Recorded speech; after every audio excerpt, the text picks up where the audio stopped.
Здравейте! Днес ще ви разкажа една уж нищожна ситуация от хотел, но която много ясно разкрива какъв архетип носи един мъж. Без тестове, без въпроси, само с едно парцалче за очила.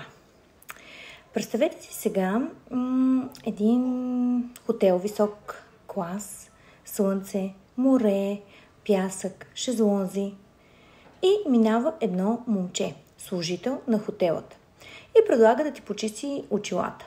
Не за бакшиш, просто като част от професионалното обслужване услуга. Наистина уж древна случка. От онези обаче, дето разкриват архетипа на човека по-добре от тест с 30 въпроса. Най-вече знаете, че мъжът има един архетип и е по-лесен за разгадаване от многослойните жени.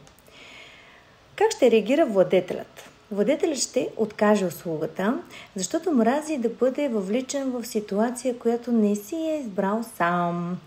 Той не обича да е пасивен получател, той е инициатор на нещата. Той възлага. И момичетата в Viber групата ще ме разберат в момента за какво говоря.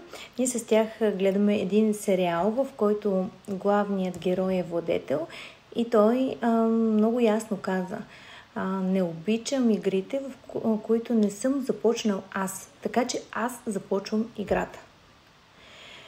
Защото владетелят много обича да пази своята автономност и не обича изненади, така изведнъж някаква услуга, която не познава. Не желае по никакъв начин емоционални, социални или енергийни обвързаности, които някой друг му е поднесъл на готово. Той обича да контролира кога, как и дали ще влезе в някакъв социален обмен. Друго е, ако той отиде и поиска да му се изчистят. Тогава всичко ще бъде окей. Но да търпи някой да решава вместо него за неговото пространство и вещите му, няма как.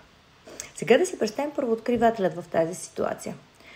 Първият негов въпрос ще бъде: ама нали си от хотела? Нали няма да ми искаш бакшиш? Ще му подаде очилата и ще се заговори с него. Ти сериозно ли с това се издържаш?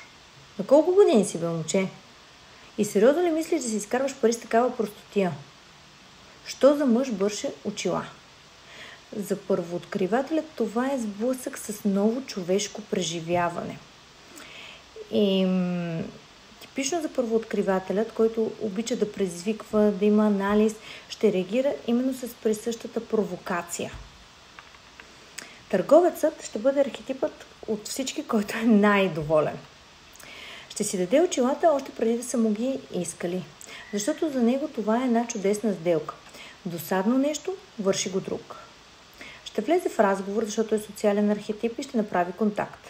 Ако вашият търговец е от несоциалните, може би ще остане само второто, което сега ще кажа. Обикновено ще им дойде бизнес идея.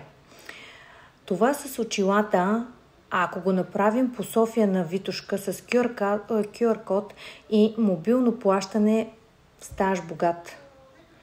Разбира се, той ще остави бакшиш, но не защото е трогнат, а защото иска да направи жест, който да бъде запомнен, да бъде отличен и най-вече да се усети принадлежащ и харесван.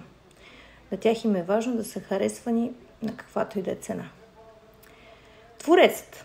Той първо ще наблюдава, той асимилира ситуацията малко по-бавно. Ще сканира всичко. Цялата сцена. Море, пясък, звуци, движение. Ще се запита: каква сега е естетиката на това? Това случайност ли е да се случва? Съобщение от Вселената към мен ли е? Къде съм аз цялата картина? И ако усети, че няма натиск, а е просто момент, който може да бъде преживян, той ще даде очилата. Но ако някой го натиска да се ги даде на сила, ще се дръпне и ще се затвори. Разбира се, за благодарност ще кажа нещо мотивационно накрая. Чувства се дължен за това. Хубаво, че имаш смелостта да правиш това. Помни, всяка работа е ценна, когато се прави с уважение. Продължавай да правиш това, момче, по своя си начин. Творецът обича, когато чувства, че оставя следи. У всеки. Независимо позитивни или негативни, много му е важно да остави следа. Така че, виждате ли, мислиме си, че това е просто момче с парцалче, че една дребна случка, може би.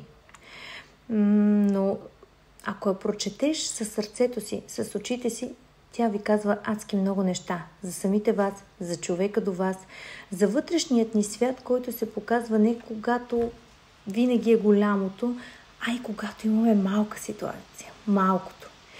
И всъщност тази ситуация разпита много нишките на мъжката идентичност. Защото истината е, че няма дребни реакции, има дълбоки причини за тях. И това дали един мъж ще даде очилата си, ще откаже, ще попита, ще анализира или ще има идея за бизнес, показва кой е той отвътре.